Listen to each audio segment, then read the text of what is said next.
5వ తేదీ జూన్ నెల 2026వ సంవత్సరం. ఈరోజు దేవుని వాగ్దానము. అన్నిటి యందు ఎల్లప్పుడును మీలో మీరు సర్వ సమృద్ధి గలవారై ఉత్తమమైన ప్రతి కార్యము చేయుటకు దేవుడు మీ ఎడల సమస్త విధములైన కృపను విస్తరింపచేయగలడు.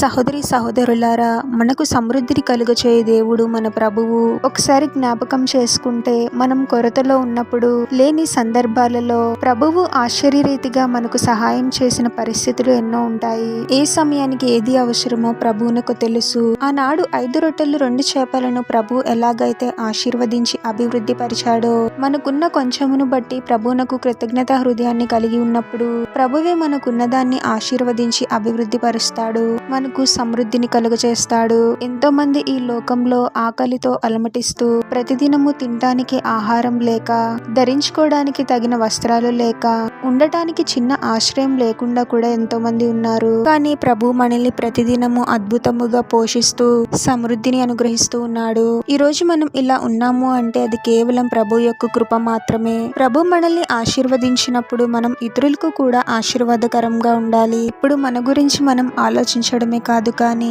ప్రభు మనకు అనుగ్రహించినంతలో ఇతరులకు కూడా మనం సహాయం చేయగలగాలి. మనం చేసే ప్రతి మంచి కార్యము మనుషులు గుర్తించినా గుర్తించలేకపోయినా ప్రభువు తప్పకుండా గుర్తిస్తాడు.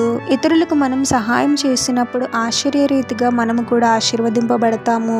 అవసరతలలో ప్రభువే మనకు సహాయం చేస్తాడు. ప్రార్థన.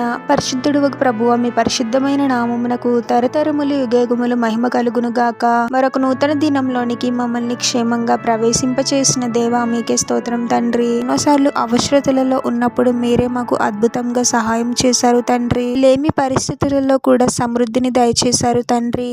మా ప్రతి అవసరతను తీరుస్తూ ప్రతిదినము మమ్మల్ని పోషిస్తున్న దేవా, మీకే స్తోత్రం తండ్రి. మా జ్ఞానము వలన, శక్తి వలన కాదు, కానీ ఈ రోజు మేము కలిగి ఉన్న ప్రతిదీ కేవలం మీ కృపయే తండ్రి. మేము కలిగి ఉన్న సమృద్ధిని బట్టి స్తోత్రం తండ్రి. మీరు మమ్మల్ని ఆశీర్వదించిన కొలది మేము ఇతరులకు కూడా సహాయం చేసేవారముగా మమ్మల్ని దీవించండి ప్రభువా.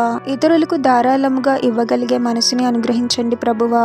కేవలము మేము ఆశీర్వదింపబడటమే కాదు, కానీ ఇతరులకు కూడా మేము ఆశీర్వాదకరంగా ఉండే విధంగా మమ్మల్ని దీవించమని, ఈ ప్రార్థనలో ఏకీభవిస్తున్న ప్రతి ఒక్కరిని పేరు పేరున దీవించి ఆశీర్వదించి అభిషేకించమని, వారు చేసే ప్రతి పనిలో మీరే వారికి తోడుగా ఉండి వారిని అన్ని కీడల నుండి, అపాయముల నుండి మీరే వారిని రక్షించమని ఈ మా మనవులన్నీ యేసుక్రీస్తు వారి పరిశుద్ధ నామంలో అడిగి వేడుకొనుచున్నాము తండ్రి. ఆమేన్.